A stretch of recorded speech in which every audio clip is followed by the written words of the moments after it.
రఘు ఆఫీస్కి వెళ్తూ శశి త్వరగా టిఫిన్ పెట్టు, ఆఫీస్కి టైం అవుతుంది అన్నాడు. అటువైపు తన భార్య శశి నుండి ఎలాంటి సమాధానం రాకపోగా రఘు చిరాకు పడుతూ అసలు ఏమైంది? ఉదయం నుండి ఒక కాఫీ లేదు, టీ లేదు, కనీసం స్నానానికి వేడి నీళ్లు కూడా పెట్టలేదు. రోజు నేను అడగకముందే అన్నీ సిద్ధంగా ఉంచుతుంది. ఈరోజు అడిగినా కూడా ఏమీ సమాధానం ఇవ్వట్లేదు. అసలేమైంది అంటూ శశిని అడుగుదామని వంటింట్లోకి వెళ్ళాడు రఘు. ధ్యానంలో వంట చేస్తూ ఉండటం గమనించి అసలేమైందే నీకు? ఎన్నిసార్లు పిలిచినా సమాధానం రావట్లేదు ఏంటి అన్నాడు రఘు. అయినా శశి ఏమీ మాట్లాడకుండా తన పని తాను చేసుకుంటుంది. ఇలా అయితే లాభం లేదని ప్రేమగా శశి భుజాల మీద చెయ్యి వేసి దగ్గరకు తీసుకొని అసలేమైంది శశి, నాతో ఎందుకు అంత కోపంగా ఉన్నావు అన్నాడు రఘు. అప్పుడు శశి నోరు విప్పి మీ చెల్లెలుగారు ఫోన్ చేసింది, మళ్ళీ అందరు కలిసి 10 రోజులు సెలవని ఉండటానికి వస్తున్నారట అంది. దానికి రఘు, ఓ గీతా వాళ్ళు వస్తున్నారా? అయితే రాని, ఇల్లంతా పిల్లలతో సందడిగా ఉంటుంది. మరి నీ కోపానికి కారణం ఏంటో నాకు ఇంకా చెప్పలేదు అని అన్నాడు రఘు. మీకు అన్నీ విడమర్చి చెప్తే కానీ ఏదీ అర్థం కాదు. నన్నెప్పుడు అర్థం చేసుకున్నారని, ఇప్పుడు అర్థం చేసుకోవట్లేదని బాధపడటానికి మొన్నే వచ్చి వెళ్ళారు కదా సంక్రాంతి సెలవులకు. మళ్ళీ ఇప్పుడు రావడం అవసరమా? అయినా మనం ఒక్కరమే ఉన్నామా? మీ అన్నయ్య కూడా ఆమెకు తోడబుట్టిన వాడే కదా, అక్కడికి వెళ్ళవచ్చు కదా, ప్రతిసారి ఇక్కడికే రావాలా అని అంది శశి విసుక్కుంటూ. అత్తయ్య మామయ్యని చూడడానికి ఏదో వంక పెట్టుకొని మీ అక్కయ్య మీ చెల్లెలు వచ్చి వాళ్లకు ఇష్టం వచ్చినన్ని రోజులు ఉండి వెళ్తారు. మన పెళ్ళైన కొత్తలో ఓ రోజు నేను వంట చేస్తే వదిన వంట చాలా అద్భుతంగా చేస్తుంది. ఈ రోజు నుండి తనే వంట చేయాలంటే నేను వంట అంత బాగా చేస్తానా అని పొంగిపోయాను. నాకేం తెలుసు, వాళ్ళు పనంతా నాతో చేపించాలని అలా అన్నారని. అలా ఆ రోజు ప్రారంభమైన నా వంటిల్లు జీవితం పూర్తిగా నన్ను ఇంటికి ఓ పని మనిషిలా చేసింది. ఈ 25 సంవత్సరములలో మీ అక్కకి చెల్లెలికి సీమంతాలు, ఆ తర్వాత వాళ్ళ పిల్లల పుట్టినరోజు వేడుకలు, వడిబియ్యాలు, ఇలా అన్నిటికీ మనమే దగ్గర ఉండి చేశాము. ఏమైనా అంటే మనము కాక ఇంకెవ్వరు చేస్తారు అని నా నోరు మూయించారు. ఏం మీ అమ్మా నాన్నలకు మీరొక్కడే కొడుక? మీ అన్నయ్య లేడా? మీ అన్నయ్య వదిన ఉద్యోగం చేస్తున్నంత మాత్రాన తల్లిదండ్రులను చూసుకునే బాధ్యత వాళ్ళకి లేదా? చిన్న కొడుకు అని అమ్మా నాన్నలకి నువ్వంటే చాలా ప్రేమ. వాళ్ళిద్దరినీ నీ దగ్గరే ఉండనివ్వంటే మీరు ఉబ్బిపోయి వాళ్ళని మన ఇంట్లోనే ఉంచుకుందామని నిర్ణయించుకున్నారు. వాళ్ళకి ఏ లోటు లేకుండా వాళ్లకు కోడలుగా కాకుండా పని మనిషిలా సేవలు చేస్తున్నాను. అది సరిపోదని మీ అమ్మా నాన్న ఇక్కడే ఉంటున్నారనే కారణముతో మీ చెల్లెళ్ళు వచ్చి రోజుల తరబడి మన ఇంట్లో ఉంటూ నాకు ఇంటి పని వంట పనిలో సహాయం చేయరు సరికదా. మాకిది చేసి పెట్టు అది చేసి పెట్టు అంటూ ఉన్నన్ని రోజులు నా ప్రాణం తినేస్తున్నారు. వాళ్లకు నచ్చింది ఏదైనా ఈ ఇంట్లో కనబడితే చాలు, ఒక్క మాటైనా నాతో చెప్పకుండానే తీసుకెళ్తారు. 25 సంవత్సరాల్లో దగ్గర నుండి ఇంటి బాధ్యతలో క్షణము తీరిక లేకుండా గడిచిపోయింది. మనకు ఎదిగిన పిల్లలు ఉన్నారు. వాళ్ళ భవిష్యత్తు గురించి కూడా మనము ఆలోచించాలి కదా. వాళ్ళ పై చదువులకు డబ్బులు ఎవరు ఇస్తారు? మనమే సమకూర్చుకోవాలి కదా. ఏదో పండగలకి పబ్బానికి వస్తే పర్వాలేదు, కానీ అస్తమానం మన ఇంటి మీద పడితే నా వల్ల కాదు. ఈ బాధ్యతలో పడి కనీసం నా గురించి నేను ఏ రోజు ఆలోచించుకున్నదీ లేదు. కనీసం ఓ 4 రోజులు మా పుట్టింటికి పోయిందీ లేదు. మీ అక్కా చెల్లెలు మాత్రం మీ అమ్మా నాన్నలకు దగ్గరికి వచ్చి ఉండొచ్చు. నేను వాళ్ళలాగా మనిషిని కాదా? నాకు నా తల్లిదండ్రులను చూడాలనిపించదా?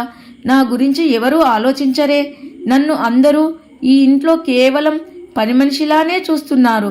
ఒక్కరోజైనా నా ఆరోగ్యం గురించి ఎవరైనా పట్టించుకున్నారా? ఎవరిదాకా ఎందుకు? ఒక్కరోజైనా ఉదయం లేచినప్పటి నుండి తీరిక లేకుండా పనిచేస్తుంది. మరి తన ఆరోగ్యం ఎలా ఉందో అని మీరైనా పట్టించుకున్నారా? మీకు ఎంతసేపు మీ తల్లిదండ్రులకి, మీ తోడబుట్టిన వాళ్ళకి ఏ లోటు రాకుండా చూసుకోవాలనే అనుకుంటారే కానీ కట్టుకున్న భార్య గురించి ఏ రోజైనా ఆలోచించారా? ఇక నా వల్ల కాదండి, నాకు ఈ మధ్య ఆరోగ్యం కూడా సరిగా ఉండట్లేదు, కొన్ని రోజులు విశ్రాంతి తీసుకోవాలనుకుంటున్నాను అంది శశి రఘుతో. భార్య చెప్పింది విన్నాక రఘుకి ఇన్ని రోజులుగా శశి తన కోసమే ఎంత ఓర్పుగా ఇవన్నీ భరించుకుంటూ వచ్చిందో అర్థమైంది. ఎవరికి మాట మాత్రము ఎదురు చెప్పకుండా అన్నీ ఒక్కతే ఇన్ని రోజులుగా చక్కబెడుతూ వచ్చింది. నిజమే శశి, ఏనాడు 2 రోజులైనా తన పుట్టింటికి వెళ్ళింది నేను ఎరగను. పెళ్ళైన తర్వాత మొదటి కాన్పు కోసం వెళ్ళింది, మళ్ళీ రెండో కాన్పుకి వెళ్తాను అంటే అమ్మ నేను ఉన్నాను కదా చూసుకోవడానికి అంటూ వెళ్ళనివ్వలేదు. ఎప్పుడైనా శశిని చూడాలనిపిస్తే వాళ్ళ అమ్మ నాన్న కూతురు మీద ప్రేమతో వచ్చి చూసి వెళ్తారు. కానీ ఎప్పుడూ తన తోడబుట్టిన వాళ్ళ దగ్గరికి కూడా వెళ్ళింది లేదు. నేను తనని ఎప్పుడూ సినిమాలకని షికార్లకని తీసుకువెళ్ళింది లేదు. ఆ టూర్కి వెళ్ళాము, సెలవులకు ఈ టూర్కి వెళ్ళాము అని అలాంటి చిన్న చిన్న సరదాలకు కూడా శశిని నేను దూరం చేశాను. తనను ఎప్పుడూ ఇంట్లో అందరికీ ఏ లోటు రాకుండా చూసే ఓ పని మనిషిలానే చూశాను. కానీ భర్తగా తన మనసు ఏంటో అర్థం చేసుకోలేకపోయాను అని చాలా గిల్టీగా ఫీల్ అయ్యాడు రఘు. కాసేపాగి, సారీ శశి, నువ్వు మా అందరి కోసము ఇంత చేస్తున్నా నేను నిన్ను అర్థం చేసుకోలేకపోయా. ఇప్పుడు నీ కోసము నేనేం చేయాలో చెప్పు అన్నాడు రఘు. భర్త నోటి వెంట ఆ మాట విన్న శశికి చాలా సంతోషం అనిపించింది.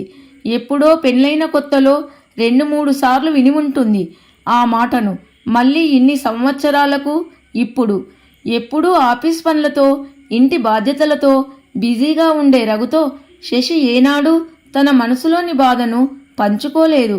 ఇంటి బాధ్యతలో ఒంటరిగా ఒక్కతే ఎలా నలిగిపోతుందో అని రఘుకు తన తల్లిదండ్రులన్నా తోడబుట్టిన వాళ్ళన్నా ఎంతో గౌరవం, ప్రేమ. అందుకే ఇన్ని రోజులు భర్త మనసు కష్టపెట్టడం ఇష్టం లేక అందర్నీ భరిస్తూ వచ్చింది. కానీ ఇక మీదట పిల్లల భవిష్యత్తు కోసము ఆలోచిస్తూ తన ఇంట్లో తాను మనశ్శాంతిగా బ్రతకాలనుకొని తను తీసుకున్న ఓ నిర్ణయం గురించి భర్తతో చెప్పాలని నిర్ణయించుకుంది. రఘుతో, ఏమండి, మన పెళ్ళైన ఇన్ని సంవత్సరాలలో నా కోసం ఏది మిమ్మల్ని అడిగిందీ లేదు. ఇప్పుడు కూడా నేను అడిగేది నా ఒక్కదాని కోసమే కాదు, మన అందరి కోసము, ముఖ్యంగా మన పిల్లల భవిష్యత్తు కోసము. రేపు వాళ్ళ చదువులు, పెళ్ళిళ్ళు అని ఎన్నో ఉన్నాయి. ఉన్నదంతా ఇలా ఖర్చు పెట్టుకుంటూ పోతే రేపు వాళ్లకు మిగిలేదేముంది? అందుకే నేను నిర్ణయం తీసుకున్నానండి. సరే, ఏంటో చెప్పు అన్నాడు రఘు. అత్తయ్య మామల వాళ్ళ ఆస్తిని కొడుకుళ్ళు కూతుళ్ళని తేడా లేకుండా అందరికీ సమానంగా పంచారు. కాబట్టి వాళ్ళ బాధ్యత కూడా అందరూ సమానంగా పంచుకోవాలని మీ అక్కా చెల్లెళ్ళు సెలవులకని పండుగలకని రోజుల తరబడి ఇక్కడే ఉంటే చేసి పెట్టే అంత తీరిక, ఓపిక ఇంకా నాకు లేవు. కాబట్టి రేపు ఎలాగో మీ చెల్లెలు వస్తుంది కదా, అదే సమయానికి మీ అన్నయ్యని మీ అక్కని కూడా రమ్మని అత్తయ్య మామయ్యల ముందు ఇకపై అమ్మా నాన్నల బాధ్యత మన అందరిది అని చెప్పండి. శశి నిర్ణయము రఘుకి సబబే అనిపించినా ఇన్ని రోజులయ్యింది. ఇప్పుడు తల్లిదండ్రుల బాధ్యత అందరిది అంటే ఒప్పుకుంటారా అనే సందేహం కలిగింది. ఈ విషయం అందరికీ ఎలా చెప్పాలో రఘుకి అర్థం కాలేదు. శశికి మాత్రము సరే, ఇక నుండి నువ్వు అనుకున్నట్లే చేద్దాం అన్నాడు. ఆ మరుసటి రోజు చెల్లెలు గీత వచ్చింది. అదే సమయంలో రఘు తన అన్నయ్య వదినను అక్కాబావను కూడా, చెల్లెలు గీత వచ్చింది కదా, మీరు కూడా వస్తే ఈ 2 రోజులు అందరం సరదాగా ఉండొచ్చు అని పిలవగానే ఓ 4 రోజులు ఇంటి పని వంట పని తగ్గుతుందని అందరూ రఘు ఇంటి మీద పడ్డారు. ఇల్లంతా పిల్లల ఆటలు, పెద్దల కబుర్లతో సరదాగా మారిపోయింది. ఎప్పటిలాగానే శశికి వంటగదిలో క్షణం తీరిక లేకుండా పోయింది. ఇదంతా గమనించిన రఘుకు ఈ విషయం గురించి ఎలా బయటపెట్టాలో అర్థం కాలేదు. ఆ రోజు భోజనాలు ముగించుకొని ఇంట్లో బాగా ఉక్కపోతగా ఉందని అందరూ డాబాపైకి చేరి కబుర్లపై పడ్డారు. ఇదే సమయం అనుకున్న రఘు వాళ్ళ అన్నయ్య శేఖర్తో మాటలు కలిపాడు. అన్నయ్య, ఈ మధ్య శశికి ఆరోగ్యం సరిగా ఉండట్లేదు. చిన్న పనికి కూడా బాగా అలసిపోతుంది శశిని డాక్టర్లు విశ్రాంతి అవసరము అన్నారు. కాబట్టి అమ్మా నాన్నని కొన్ని రోజులు మీ ఇంటికి తీసుకెళ్ళు అన్నాడు. రఘు నోటి వెంట ఆ మాట రావటమే ఆలస్యం. రఘు, అన్నయ్య, శ్రీధర్, అదేంట్రా మీ వదిన నేను ఇద్దరం ఉద్యోగాలకు వెళ్తామనే కదా అమ్మా నాన్నని నీ దగ్గర ఉంచింది. ఇప్పుడు అలా అంటే ఎలా అన్నాడు. ఇలా చెప్తే విషయం వీళ్ళకి అర్థమయ్యేటట్లు లేదని. అది కాదు అన్నయ్య, నాకు పెళ్ళైన దగ్గర నుండి చిన్న కొడుకని అమ్మా నాన్నలు ఇద్దరూ నా దగ్గరే ఉంటున్నారు. అమ్మా నాన్న ఇక్కడ ఉండటం కారణంగా అక్కా చెల్లెళ్ళు ఇద్దరూ ఇక్కడికి రావడం మొదలుపెట్టారు. ఇన్ని రోజులు శశి ఒక్కతే అందరికీ చేసి అలసిపోయింది. కాబట్టి ఏం చెప్పాలనుకుంటున్నావు? సూటిగా చెప్పు అన్నాడు రఘు అన్నయ్య శ్రీధర్. కాబట్టి ఇక నుండి అమ్మా నాన్న బాధ్యత మన అందరిది. అందరి దగ్గర తలా 2 నెలలు ఉంటారు. అందరం కలిసి ఆస్తి పంచుకున్నప్పుడు వాళ్ళని చూసుకోవలసిన బాధ్యత కూడా మన అందరిది అన్నాడు. రఘు మాటలు విన్న తల్లి శాంత, ఏంట్రా నువ్వేనా ఇలా మాట్లాడుతుంది? ఇది నీకు వచ్చిన ఆలోచన నీ పెళ్ళానిదా అంది. దానికి రఘు, ఆలోచన మా ఇద్దరిలో ఎవరిదైతే ఏముందమ్మా, నేను చెప్పిన దాంట్లో ఏమైనా తప్పుందా? ఎప్పుడూ మేము మిమ్మల్ని భారము అనుకోలేదు. 25 సంవత్సరాలుగా ఇక్కడే ఉన్న మిమ్మల్ని ఏ రోజైనా నిర్లక్ష్యం చేశామా అమ్మా? ఇప్పుడు అలా అంటున్నావేంటి? పరిస్థితి ఏమై ఉంటుందో అర్థం చేసుకోమన్నాడు. దానికి శాంత మారు మాట్లాడకుండా అలాగే ఉండిపోయింది. రఘు అక్కయ్య మాట్లాడుతూ, అంటే అమ్మా నాన్నలు ఇక మీదట మేము కూడా తీసుకెళ్లాలా అంది. మరి అంతే కదా, ఆస్తి వాటాలప్పుడు చట్టం మాకు కూడా హక్కులు కల్పించింది. అందరికీ ఆస్తి సమానమని తీసుకున్న మీరు అమ్మా నాన్నల బాధ్యత కూడా తీసుకోవాలన్నాడు రఘు. దానికి రఘు అక్కయ్య, అసలే మాది పెద్ద కుటుంబం. ఎప్పుడు ఎవరో ఒకరు బంధువులు వచ్చిపోతూ ఉంటారు. అమ్మా నాన్నను తీసుకెళ్ళి ఎక్కడ ఉంచుకోమంటావు అంది. అదేంటక్క, అంత పెద్ద ఇల్లు ఉన్నదానివి నువ్వే ఇలా అంటే? ఇంత చిన్న ఇంట్లో ఇన్ని సంవత్సరాలుగా నా పిల్లలు మేము ఓవైపు అమ్మా నాన్నలు, ఎప్పటికీ వచ్చే మీ అందరితో నేను ఎలా సర్దుకున్నాను? అయినా ఇంకొకరిని భరించాలంటే పెద్ద ఇల్లు కాదు, పెద్ద మనసు ఉండాలి అన్నాడు. ఆ మాటకు రఘు అక్కయ్య లేచి, అంటే అమ్మా నాన్నల మీద నాకు ప్రేమ లేదంటావా అంది. వాళ్ళ మీద ప్రేమ ఉందో లేదో నువ్వు వాళ్ళ బాధ్యత తీసుకుంటే తెలుస్తుంది అన్నాడు. మారు మాట్లాడకుండా కూర్చుండిపోయింది రఘు అక్క. అందరూ నిశ్శబ్దము కాగా శశి మాట్లాడుతూ, అత్తయ్య, మామయ్య గారు, మీ అందరినీ ఒక్కరిని 25 సంవత్సరాలు వచ్చేదాకా కష్టమంటే ఏంటో తెలియకుండా పెంచి పెద్ద చేసి మీకు మంచి జీవితాన్ని ఇచ్చారు. ఈరోజు వాళ్ళ బాధ్యత తీసుకోవలసి వచ్చేసరికి మీ అందరికీ వాళ్ళు బరువు అనిపిస్తున్నారు. వాళ్ళు మిమ్మల్ని కూడా ఆ రోజు భారము అనుకుంటే ఇప్పుడు మీరు అంతా ఇలా ఉండేవాళ్ళ అని అడిగింది. వదిన అన్న మాటలకు రోషం పొడుసుకొచ్చి, రఘు చెల్లెలు గీత, నీ మొగణ్ణి కూడా గొప్పవాడిని చేశారు కదా, మరి మీకెందుకు ఇప్పుడు అమ్మా నాన్నలు బరువయ్యారు అంది. ఇన్ని సంవత్సరాలు మా దగ్గరే ఉన్నారు. ఎప్పుడూ మేము బరువు అనుకోలేదు. ఇప్పటికీ వాళ్ళు మాకు బరువు కాదు. కానీ తల్లిదండ్రుల బాధ్యత అంటే ఏంటో మీకు ఎలా తెలుస్తుంది? వాళ్ళు ఇక్కడే ఉన్నారని వంకతో రోజుల తరబడి మా ఇంట్లోనే పడి ఏడుస్తుంటే మీ అందరికీ చేసి పెట్టలేక నాకు విసుగు వస్తుంది. అందుకే ఈ నిర్ణయం తీసుకున్నాము అంది. శశి మాటలకు ఇద్దరు ఆడపడుచులు కోపంతో, చూశావా అమ్మ, మేమంతా వాళ్ళ ఇంటి మీద పడి తింటున్నామట, నువ్వేమీ మాట్లాడవేంటమ్మా అంది. అంతలేసి మాటలు అంటుంటే అంది శశి పెద్ద ఆడపడుచు. శాంత మాత్రం మాట్లాడకుండా జరిగేది చూస్తూ అలాగే ఉండిపోయింది. ఇంతలో రఘు అన్నయ్య, శ్రీధర్, చూడు రఘు, నువ్వేదో అందరు కలిసి 2 రోజులు ఉందామంటే వచ్చాము, కానీ మీ ఇంటికి రావాల్సిన అవసరము ఏముందంటూ మెల్లగా జారుకున్నాడు. అక్కడి నుంచి రఘు అక్క చెల్లెళ్ళిద్దరు కూడా ఎన్ని మాటలు అంటున్నారు. అంత మీకే పెట్టాము, మీకే చేశామని, దీనికన్నా మా ఇంటికి రావద్దని ముఖం మీద చెప్తే ఎప్పుడో రావడం మానేసేవాళ్ళం కదా. అయినా ఇంకా ఇలాంటి వాళ్ళ ఇంట్లో ఒక్క నిమిషం కూడా ఉండవలసిన అవసరం లేదు అంటూ ఇద్దరూ అక్కడి నుండి వెళ్ళిపోయారు. ఒక్కొక్కరిగా తల్లిదండ్రుల బాధ్యత మాకు పట్టదు అన్నట్టుగా వెళుతున్న వారిని చూసి శశి, రఘు ఒకరి మొహం ఒకరు చూసుకున్నారు. రఘు తండ్రి, మేము వాళ్ళకి భారమని వెళ్ళిపోయారు. మీకు ఇక మీదట మేము బరువు కాదల్చుకోలేదు. ఇన్ని రోజులు మాకు ఏ కష్టం లేకుండా చూసినా మీరే మమ్మల్ని ఓ అనాథాశ్రమంలో చేర్పించండి అన్నాడు రఘుతో. తండ్రి మాటలు విన్న రఘుకి చాలా కష్టంగా అనిపించింది. అదేంటి నాన్న అంత మాట అనేశారు?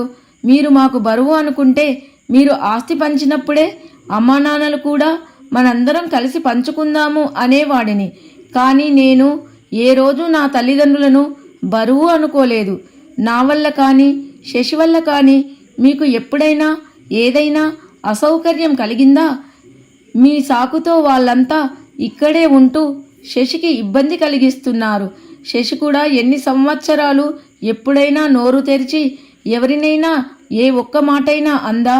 రోజు రోజుకి వాళ్ళ ఆగడాలు ఎక్కువైపోతున్నాయి అని తట్టుకోలేక వాళ్ళకి బాధ్యత అంటే ఏంటో తెలియజేయాలని ఇలా అన్నాము నానా, అంతేకాని మిమ్మల్ని అందరం కలిసి పంచుకోవాలని కాదు అని సర్ది చెప్పాడు. తండ్రి ఎక్కడ బాధపడతాడు అని. ఈ రకంగా రఘుతల్లి శాంతకి పెద్ద కొడుకు శ్రీధర్ ఇంకా 2 కూతుళ్ళ నిజస్వరూపం తెలిసి చాలా బాధపడింది. ఇన్ని రోజులు కోడలు వహించిన సహనానికి చేతులెత్తి మొక్కాలనిపించింది.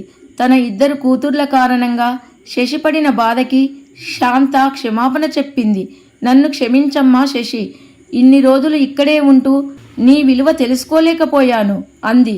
దానికి శశి, అవేం మాటలత్తయ్యా, మీరు నన్ను క్షమాపణ కోరడమేంటి అంటూ మనసులో వాళ్ళందరూ అత్తామామలు బాధ్యత పంచుకోకపోయినా పర్వాలేదు, కనీసం ఈ రకంగా అయినా వాళ్ళ పీడ విరగడైందని సంతోషించింది. అప్పటి నుండి శాంత కోడలకు ఇంటి పనులు, వంట పనుల్లో సహాయముగా ఉంటుంది. ఈ వీడియో గనుక మీకు నచ్చినట్లయితే లైక్ చేయండి. అందరికీ ధన్యవాదములు.